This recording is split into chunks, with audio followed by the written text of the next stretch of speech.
And here are the onboarding documents. These are the documents that you want to have inside of that folder. The dispatch carrier agreement, the W-9, the certificate of insurance, the MC authority letter, the NOA, and that's used for factoring for your motor carrier, and we'll get into that. The SCAT code, a copy of the CDL, the TWIC card, the cab card, and the approved equipment providers. And these are the steamship lines that your carrier is approved to haul freight for. These items will make up your onboarding documents. Okay, so here are pictures of the onboarding documents. Okay, so here's a photo of what the certificate of insurance, the COI, of what it looks like. And as you can see, those boxes are checked, and their coverage amounts are on the right side here. The agency or the insurance carrier information is going to be up here at the top. And then there should be a phone number and a fax number. There's also should be an email address. This is very important for the dispatcher because you will need to email the insurance company from time to time to get the certificate of insurance updated for the motor carrier when they sign up with a new brokerage. Okay, and we'll get into that here in a little bit. But down here where it says certificate holder, every brokerage company that the motor carrier signs up with to obtain loads, their name is going to need to be down here. They're going to want to be listed as a certificate holder. And it's a very simple process. That process is emailing or calling the insurance company. Hi, my name is Kyra. I'm calling on behalf of ABC Trucking Company.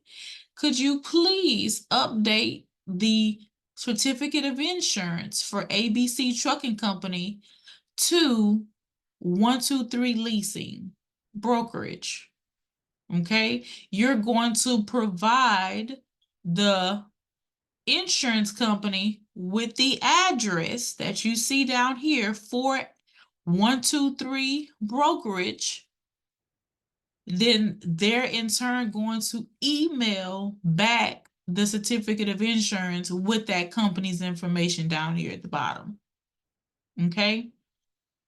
This is what takes place when a motor carrier or when a dispatcher signs a motor carrier up with a new brokerage. If you've already onboarded with a new brokerage to obtain loads, you won't have to do this process. It's only when you initially sign up with a new brokerage does the dispatcher need to call the insurance company or email them and say, hi, my name is, I'm calling on behalf of ABC Trucking Company. Could you please update the certificate of insurance with this new certificate holder? And the dispatcher must provide the address of the certificate holder. Certificate holder will be the brokerage. So the brokerage is going to give the dispatcher their name and their address information that needs to be placed on the certificate of insurance. Okay. Then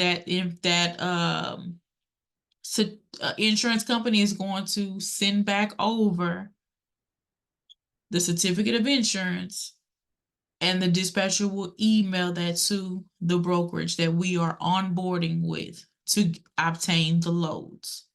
Okay.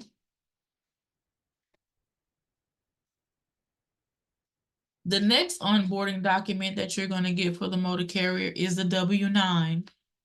This is important because the dispatcher will, when onboarding with the brokerage, the dispatcher will send the W-9 to the broker.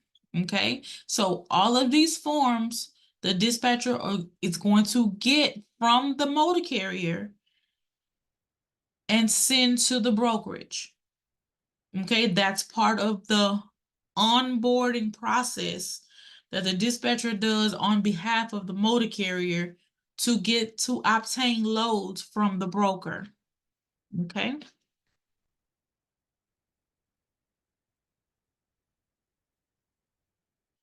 The next forms are going to be the MC authority letter.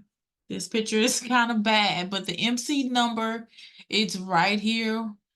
It says MC. That one is just a generic. It just says 1, 2, 3, 4, 5, 6. And this is a SCAT code. Once your motor carrier is approved with their SCAT code, they will receive a letter just like this. Now, the brokerage does not always ask for the SCAT code, but it's just good to have it as an onboarding document for your motor carrier. Just keep it in the folder. If the broker asks for it, then great, send it to them. If they do not, don't worry about it.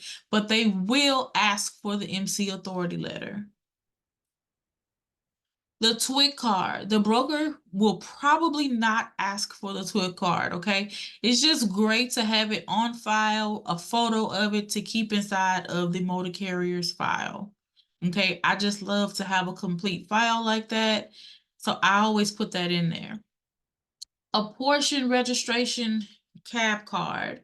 Okay, so this is the cab card for the truck. Okay, it gives you all the information about the truck, the VIN number, the name of the business, the make and the model of the truck, how many axles it has.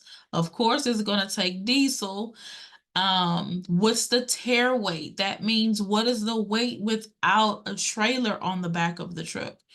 All of this information is important when you are putting your truck inside of the port system.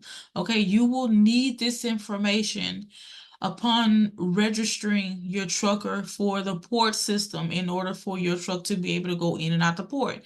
All of the information on here will need to go inside of the system, okay, along with the license plate for that vehicle. Okay, so these items will make up the items that it's needed to go inside of the folder that you're going to create for your motor carrier for their onboarding documents, along with the dispatcher agreement, okay, / contract. But I don't like to use the word contract with motor carriers because it just makes them feel like they're locked into something. And for some reason in their mind, most motor carriers have worked for companies before where they felt locked in. So when you say contract, it just kind of makes them not wanting to work with you. Okay, so don't use the word contract, just use the word agreement. Trust me on it.